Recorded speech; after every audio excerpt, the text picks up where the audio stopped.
Today, the spokesman for Ukraine's Security Council accused the separatist rebels of doing all they can to destroy evidence at the scene. Ukraine also released new photos they're calling the smoking gun.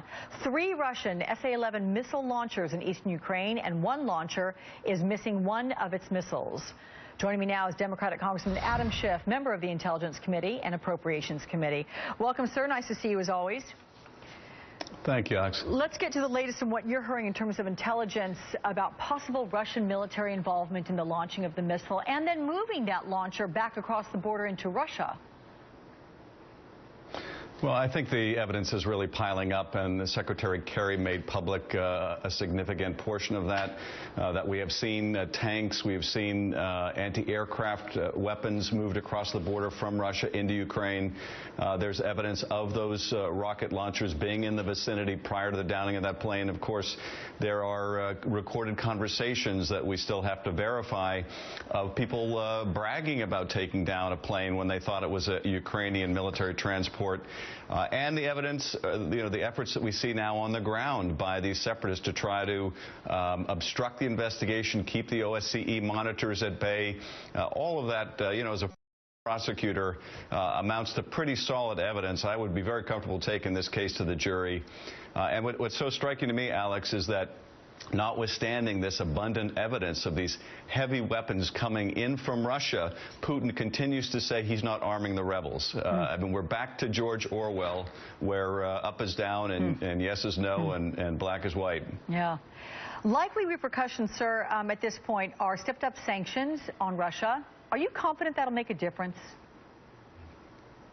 It will make a difference if we can get, truly powerful sanctions, and I have to think that these events are going to galvanize Europe. They're, I think, as you can imagine, going from disbelief and shock to anger right now, and I hope that this will steel the will of our European allies to come together, not only to match what the United States has done, but to go with the United States further and go after potentially full sectors of the Russian economy if necessary to get Putin to stop this support of the rebels.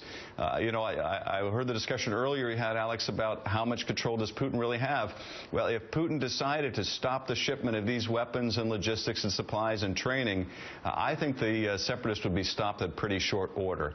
So Moscow bears direct responsibility for this. They may not be able to control every drunken hothead among the separatists, but if they cut off the flow of supplies and training, this conflict will come to an end. Can you envision any circumstances or scenario under which there will be U.S. military intervention? No, I can't. And, those that say the administration's policy haven't succeeded, the only way to ensure that the Russians were out would be to put military boots on the ground. We're not going to do that. But we have enormous economic leverage if we use it. And if we use it in concert with the Europeans, we can literally bring the Russian economy to its knees. And I think that would be the most powerful body blow for Putin, who is riding high in domestic popular support. But when the Russian economy really starts to feel it, Russians may lose some enthusiasm for Putin's bellicose foreign policy.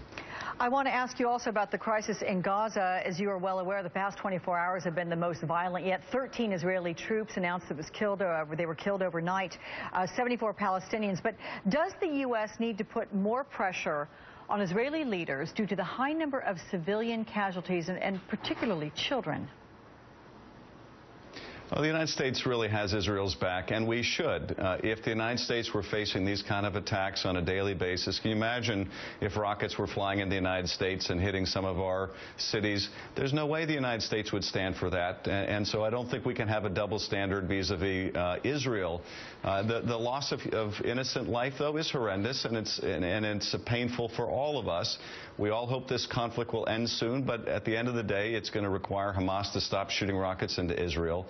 And I think Israel has set very limited goals in Gaza of trying to close those tunnels so that we don't have another spectacle of people coming in through the tunnels and either attacking Israeli citizens or trying to take them, kidnap them, like we saw earlier with such great tragic end of those Israeli teenagers. So those tunnels have to be stopped, the missiles have to be stopped, and Israel's going to have to undertake this mission until that's accomplished. Democratic Congressman Adam Schiff, always a pleasure to speak with you. Thank you for your insights.